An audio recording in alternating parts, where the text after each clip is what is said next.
Basic জিনিস ঠিক নাই তো আমাদের। বড় বড় চিন্তা করছেন, বেসিকটা ঠিক নাই তো। দেখবেন ম্যাক্সিমাম মানুষ নামাজ পড়ছে না, ম্যাক্সিমাম মানুষ কোরআন পড়তে জানে না। বেশিরভাগ বোন আমাদের বেহায়া পড়া, বেপর্দা চলছে। ম্যাক্সিমামের রিজিক হারাম, জানেন? ম্যাক্সিমাম রিজিক হারাম, সুদ আর ঘুষ আর জেনা, এই যে দুর্নীতি, করাপশন দিয়ে ভর্তি। আল্লাহর ওয়াস্তে সত্য কথা বলতে শেখেন, নিজের নফসের সাথে সত্য বলেন যে আসলেই আমার রিজিকটা কতটুকু হালাল। সুদবিহীন মানুষ খুঁজে পাওয়া দুষ্কর এখন। সুদ খায় না বা সুদ দেয় না বা সুদের সাক্ষী থাকে না বা লিখে রাখে না বা লোন নেয়নি, এরকম মানুষের সংখ্যা খুব কম। দুই একটা হাতে কোনো পাবেন কিনা আল্লাহ ভালো জানে। একটা গ্রামে যাবেন, প্রত্যন্ত গ্রাম, সেখানে দেখবেন 10টা সুদী এনজিও ভরে আছে। রিজিক আমাদের হারাম। ম্যাক্সিমাম পরিবারকে গিয়ে দেখেন, পরিবারের মধ্যে পর্দা থাকবে না। ম্যাক্সিমাম পরিবার দেখেন বস্তুবাদী, এখানে দুনিয়ার পিছনে ছুটছে। সাংস্কৃতিক অঙ্গনে গিয়ে দেখেন অপসংস্কৃতিতে ভর্তি হয়ে গেছে। যুবকদের দিকে তাকায় দেখেন, ম্যাক্সিমাম মেজরিটি সংখ্যক মাদকের সাথে সম্পৃক্ত। আপনি দেখবেন হয় মাদক, নাহলে গার্লফ্রেন্ড, নাহলে হয়তো গেমস এন্ড স্পোর্টস, নাহলে দেখবেন আপনি মুভিজ দেখছে, পর্নোগ্রাফি দেখছে, হয়তো গাড্ডাবাজি করে, গুন্ডা মাস্তানি করে সময় নষ্ট করছে। কোনো জীবনে কোনো উদ্দেশ্যই নাই। মানে জীবন যেমন এমন ভাবে করছে মানে ও কখনো মরবেই না। মানে ও পরকালের ফিকির তো দূরের কথা, নামাজে ডাকবেন বলবেন প্যান নষ্ট, আমি যাইতে পারি না। ইল্লা মাশাআল্লাহ, এর বাইরে আল্লাহ পাক কিছু মানুষকে তৈরি করেছেন, করবেন এবং করছেন, যাদের জীবনের উদ্দেশ্য জান্নাত, যারা তাওহীদের সাথে শিরককে আপোস করবে না, যারা সুন্নতে থাকবে, বেদাত করবে না, যারা হালাল খাবে, হারামে যাবে না, পরিবারকে ঠিক করে পর্দায় রাখবে, দ্বীনের জ্ঞান অর্জন করবে, প্রচার প্রসার করবে, আগামী প্রজন্ম তৈরি করবে, এবং যাদের মধ্যে আল্লাহর দ্বীনকে প্রতিষ্ঠা করার মুজাহাদা থাকবে। এমন মানুষ আছে, ছিল, ভবিষ্যতে আসবে, তাদের সংখ্যা নিতান্তই কম হবে। কিন্তু তাদের জন্য একটা সুসংবাদ আছে, সেটা হচ্ছে কাম মিন ফিআতিন কালিলা গালাবাত ফিআতান কাসীরা বিইذنিল্লাহ। আল্লাহ পাক বলেছেন কত ছোট ছোট সম্প্রদায় ছিল যারা বড় বড় কওমের উপর বিজয় লাভ করেছে। আগামীতে যখন ইসলামের বিজয় হবে সারা বিশ্বব্যাপী, তখন দেখবেন মুসলিমদের সংখ্যা খুব কম থাকবে। আল্লাহ পাক সব গরু ছাগলগুলোকে শেষ করে ফেলবে। কিভাবে? এই যে মহামারী দিয়ে শেষ করতে পারেন, অথবা দেখবেন এই যে জালেমের শাসন দিয়ে শেষ করতে পারেন, দেখবেন মুসলিমদের মধ্যে ক্রন্দন লাগিয়ে শেষ করতে পারেন, বা যখন আল্লাহ এবং তার রাসূলকে ভুলে যাবে, বহিঃশত্রুদেরকে চাপিয়ে দিয়ে আল্লাহ পাক শেষ করে দিতে পারেন। আল্লাহর কোনো প্রয়োজন নাই গরু ছাগলের। এবং এখন আমি নিজে এবং আমরা অনেকেই এই গরু ছাগলের মতো জীবন যাপন করছি। আল্লাহ পাক আমাদেরকে বোঝার তৌফিক দান করুন। জীবনের একটা উদ্দেশ্য থাকতে হবে, যে আমার জীবনের উদ্দেশ্য দিন শেখা, বোঝা, প্রচার প্রসার করা, প্রতিষ্ঠায় চেষ্টা করা। তখন কি আপনি পুরো জীবনের নেকি পাবেন। জীবনে তাওহীদ থাকতে হবে, সুন্নাত থাকতে হবে, তখন পুরো জীবনের প্রতিটা কাজ ইবাদত হবে। তার আগে নয়।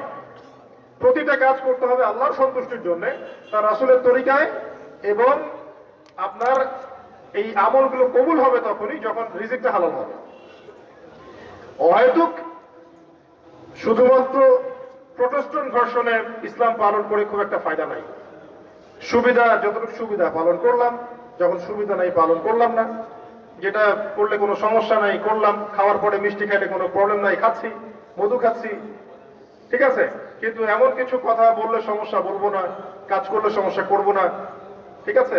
আপনি দেখবেন নামাজে পাক্কা মুসল্লি, কপালে সেজদার দাগ আছে, অর্থনৈতিক জীবনে পাক্কা সুদখোর, কারণ সুদ ছাড়লে চাকরি থাকে না।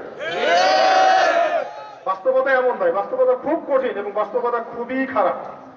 বাস্তবতা হচ্ছে আমাদের নৈতিক অবস্থা এখন খুব খারাপ। এই জন্য প্রাইমারি লেভেলের কাজগুলো বেশি বেশি করা দরকার এখন।